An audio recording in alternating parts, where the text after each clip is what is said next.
今年一整年的楼市大家都看到了吧？不像2021年，2021年呢是整体的调控，不允许你涨价，对吧？哪里有涨价行为，哪里就有调控，针对不同的群体啊，对这个开发商也好，对银行也好，还有呢对炒房客，对拥有多套房的家庭，甚至呢对没有买房的刚需都有一定的限制。但是在整体的2022年上半年出现了很多利好购房的这些政策。但是我们发现一点，下半年救市的行为还在疯狂的加码，那说明什么问题？说明呢，在上半年整体的交易量还是不行，和往年对比确实下降了不少。这里呢出现了4个情况。第一呢，就是在我们整体的上半年，居民的存款变多了，人们变得呢不爱消费了。那其次呢，就是我们所说的这个开发商不拿地了销售面积呢减少，还有呢销售金额也减少。可以这么说呢，现在房地产在下行。那么为什么在这么利好的政策下，国家大力支持我们买房的时候，老百姓却选择远离楼市呢？那我们今天呢就来分析一下这个话题。如果大家有什么不同的意见呢，都可以在评论区进行留言互动。最起码呢有3个比较现实的问题摆在我们老百姓的面前，让我们越来越远离楼市。第一个原因呢，就是在房住不炒的这种大环境下，未来房价下跌的可能性可能会很大。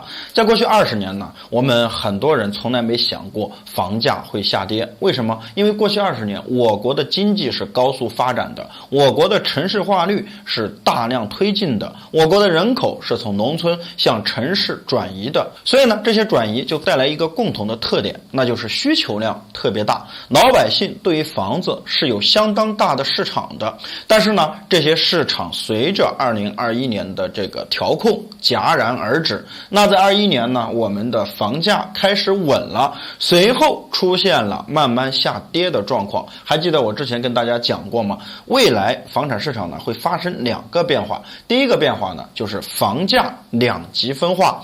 人多的城市，大城市房子仍然很难买。为什么？因为呢住宅的地越来越少，房子建的高度呢是有限制的，那么大量的人进城还是有大量的需求。如果你地段选得好，大城市的房子还会涨价。但是我们看很多资源枯竭型城市，人口大量外流的城市，那这里的房子呢，随着之前的疯狂，未来呢还会下跌。最惨的呢，就是当时高位接盘的这群人。还有第2个特点呢，就是说未来我们城市的发展是以城市群出现的，比如我们现在所说的这个北京环京楼市，还有呢这个长三角，还有呢珠三角粤港澳大湾区等等。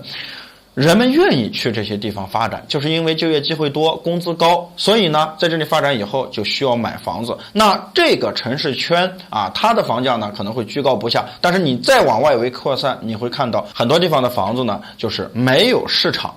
那么未来呢，这个房价的下跌可能性是很大的，很多人心里呢有这么一个想法，所以说很多人呢在现在就不愿意出手买房子，宁愿存钱观望一段时间再说。第2个原因呢，就是未来持房的成本会增加。大家呢都听说过这个房地产税，房地产税呢实际上一直都存在。我们去买这个公寓、写字楼、商铺我们都需要额外交很大一笔税。那这个呢就是房地产税。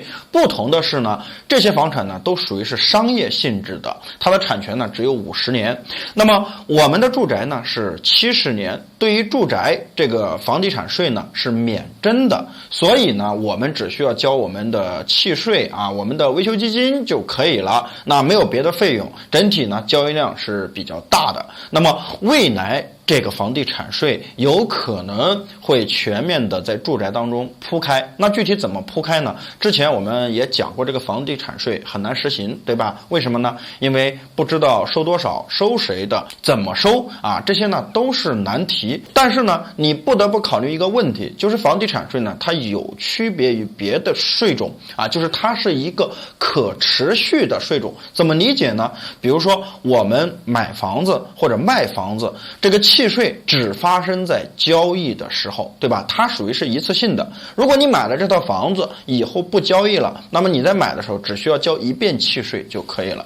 但是房地产税就不一样，它有可能呢是每一年都征收。比如说按照套数，你的套数多了，我每一年都向你征收房地产税，那么这个时候呢，你持房的成本就会增加了。那些呢拥有多套房的家庭就可能呢会把房子直接抛售掉，包括呢还有很多炒房客手中握有大量的房产也会处理掉。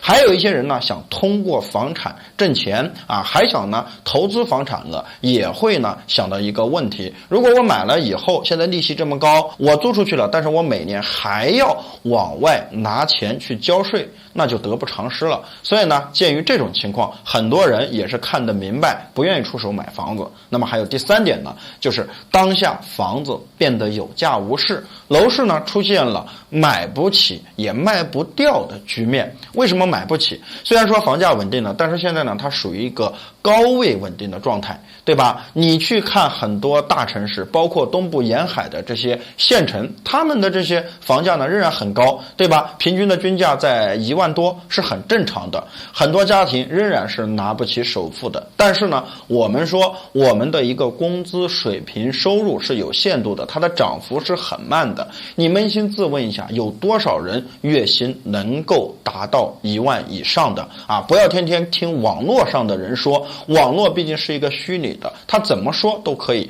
但是实际上我们的打卡工资是真实的。那为什么又卖不掉呢？大概很多人会发现，如果呢你在2015年之前去买卖房子啊，是很简单的，市场上有很多的房源，而且呢市场上有很多的客户。为什么？因为那个时候我们还有需求啊，这个需求呢包括没有买房子的，还有呢这个置换的。因为当时整体的中国的房价是不怎么高的，大家呢还愿意买房子。但是从2017年到2018年房价大涨了以后，这个房子的性质就变了。虽然之前呢房子也有金融属性，但是没有那么强烈，但是现在房子的金融属性很强烈。那很多人呢在2015年之前已经有房子了啊，有的有一套，有的甚至有多套，实际上是不缺房子的。那现在呢综合来考虑，很多人是不愿意来接盘的，包括很多人后悔呢在2017年到2018年买房子被迫上车，当时买的高价，现在呢房子降价了，但是呢还要还着贷款，所以呢很多人心里呢是不平衡也是不舒服的。鉴于此呢，很多人是不愿意出手买房子的。好了，今天的视频呢就讲到这里了，我们下期视频再见，拜拜。